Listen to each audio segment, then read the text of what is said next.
Oh man, you're so annoying. I can't believe I have a wife like you with no redeeming qualities.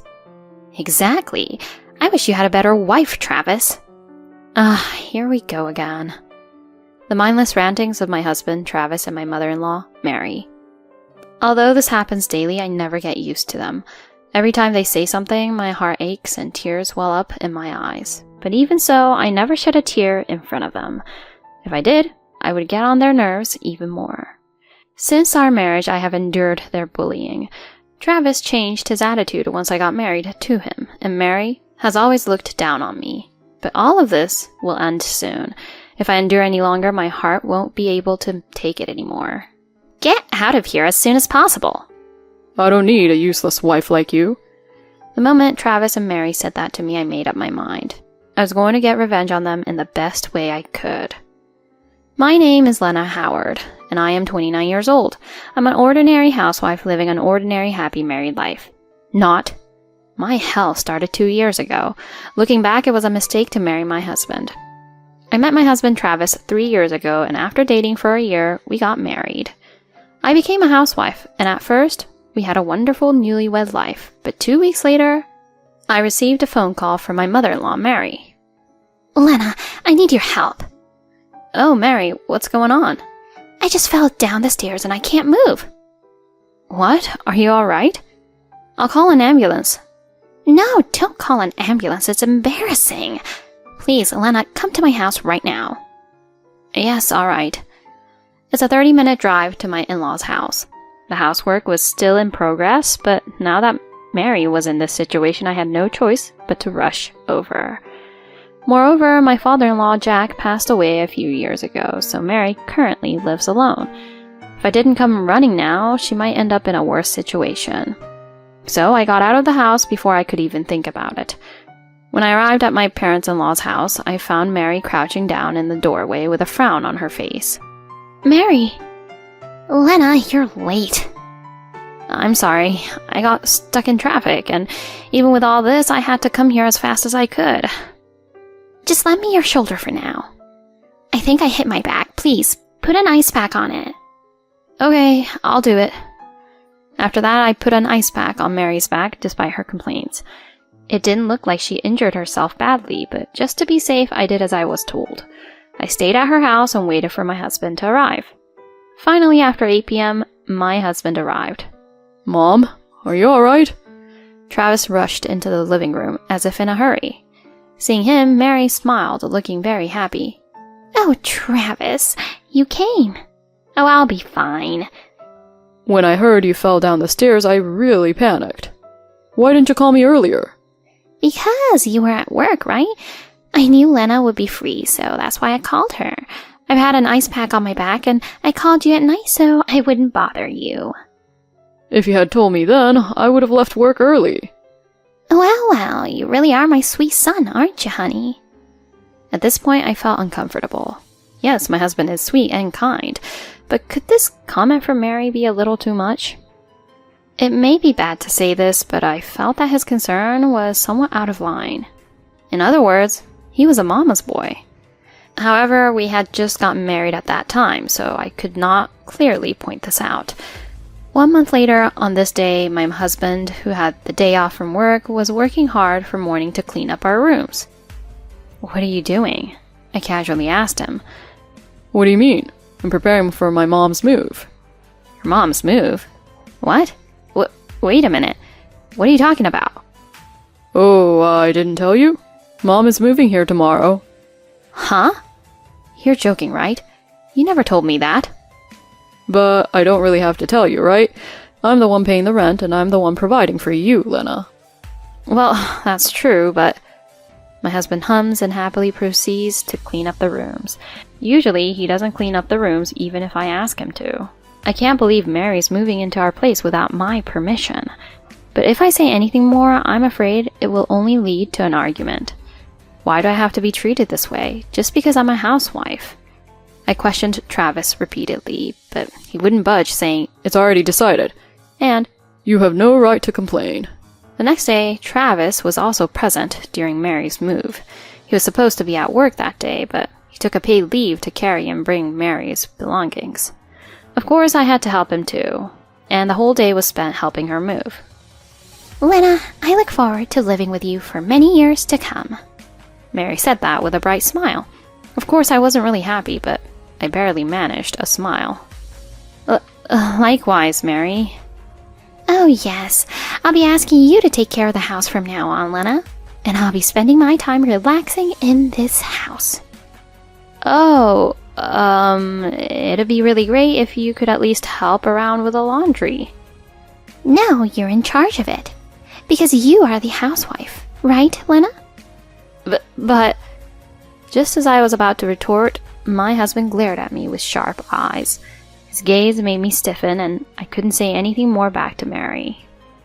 From then on, I became Mary's convenient servant. Or perhaps it would be more correct to say that I was her housekeeper. I cleaned the house, did the laundry, cooked the meals, and even went shopping for the things Mary needed. But I never received any gratitude or any household expenses from Mary.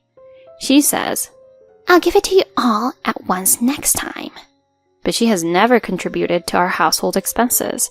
Even though I am a full-time housewife, I still have quite a bit of savings that I made before I was married to Travis. I buy my own things from there, but if I have to pay for Mary's things on top of that, I have to spend a lot of money. I was fed up with my husband and Mary not understanding our situation.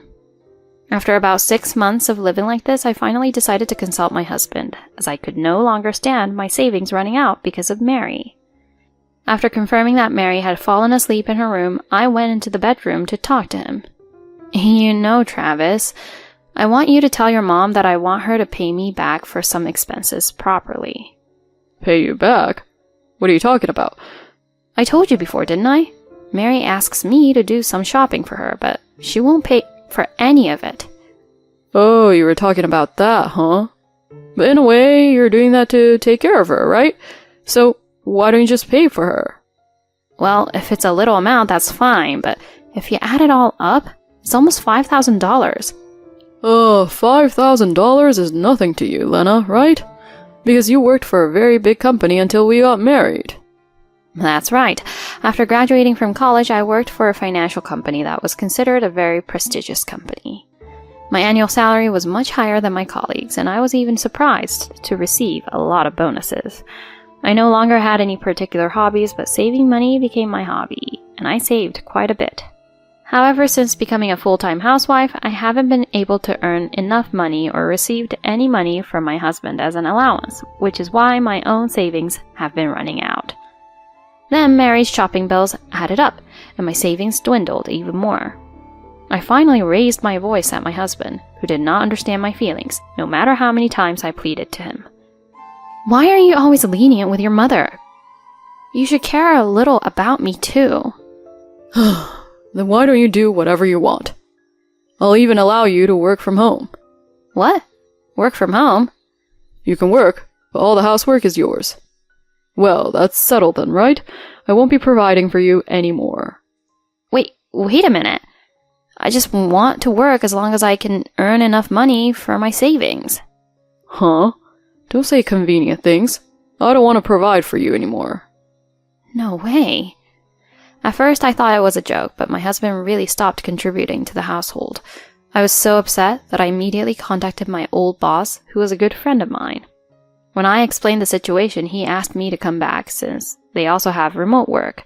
As a result, I was allowed to work from home for my former company. However, Travis and Mary must have been annoyed that I was working from home on a computer. They interrupted me every time I was working in my room. My husband started complaining about my housework and cursing me on a daily basis, even though nothing had changed. Mary, on the other hand, knocks on my door without a care in the world, even though I am at work. Hey, Lena!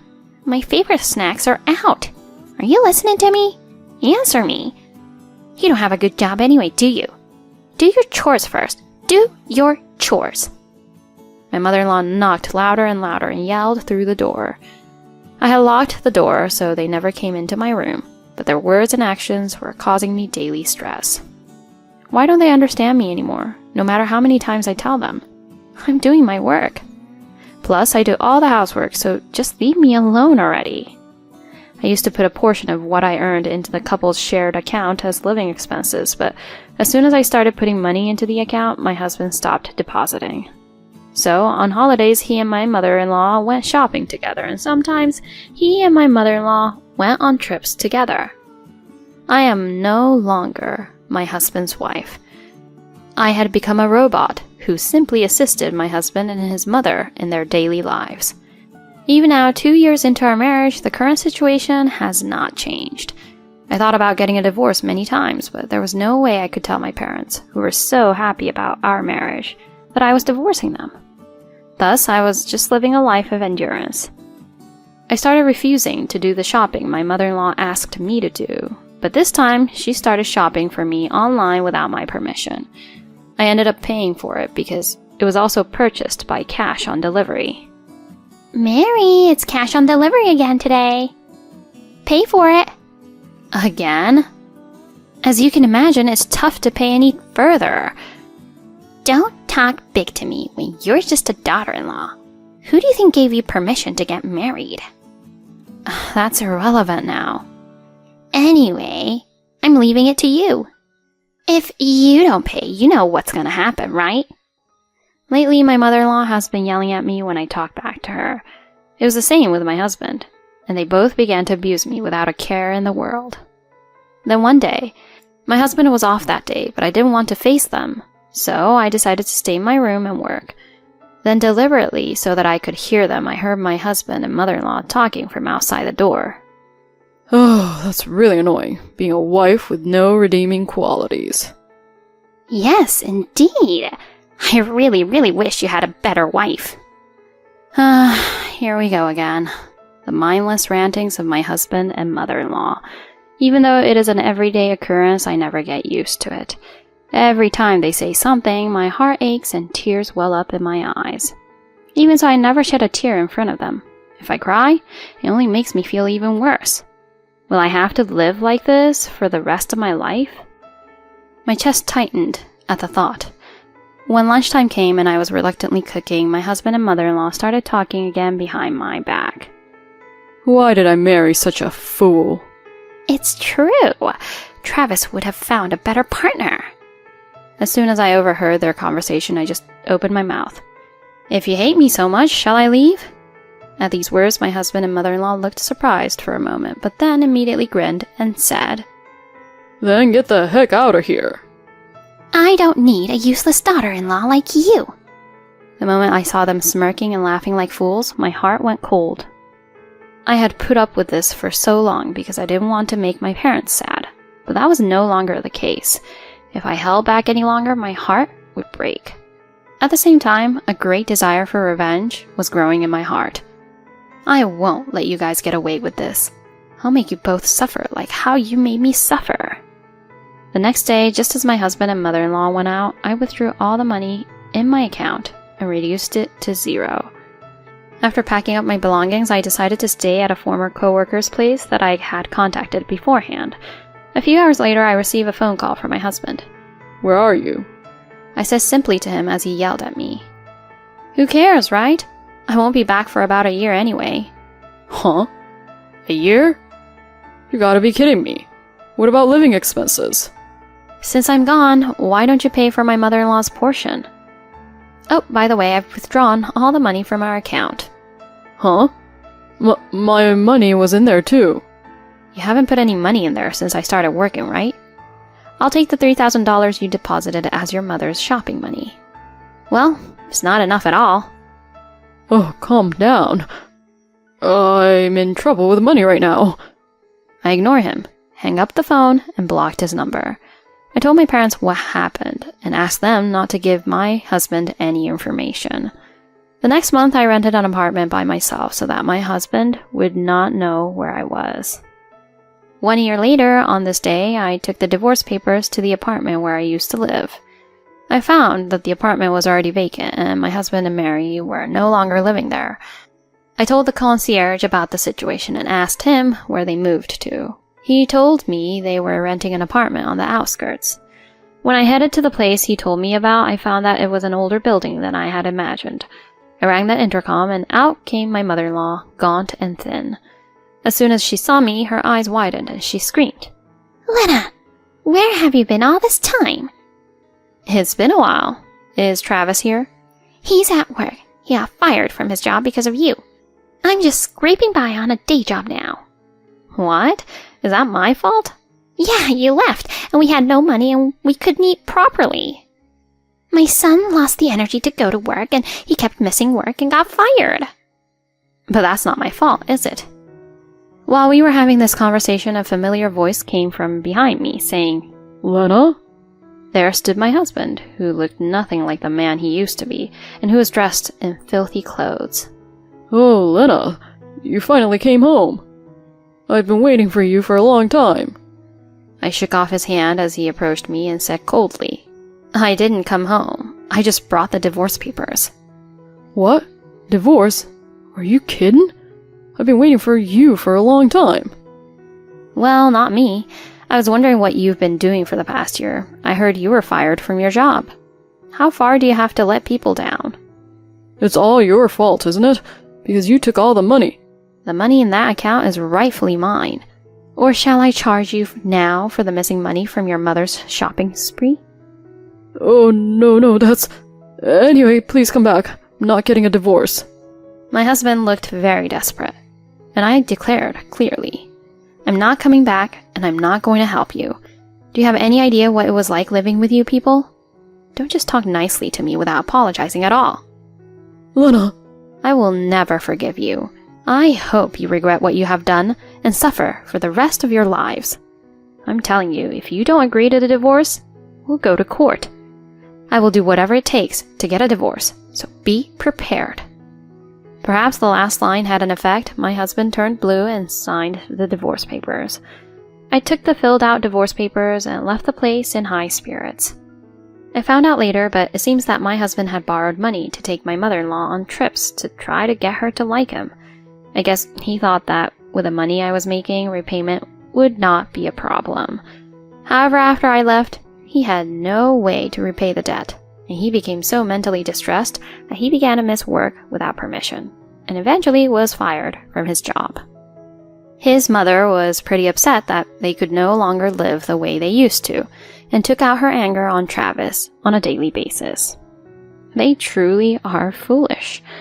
As for me, now that all my problems are over, I am back working at the office instead of staying at home. Life on my own is easy, and every day is very fulfilling. I'm going to take a relaxing trip on my next vacation. From now on, I want to live a life that makes me happy. Thank you for watching until the end. Please subscribe to our channel. See you in the next video.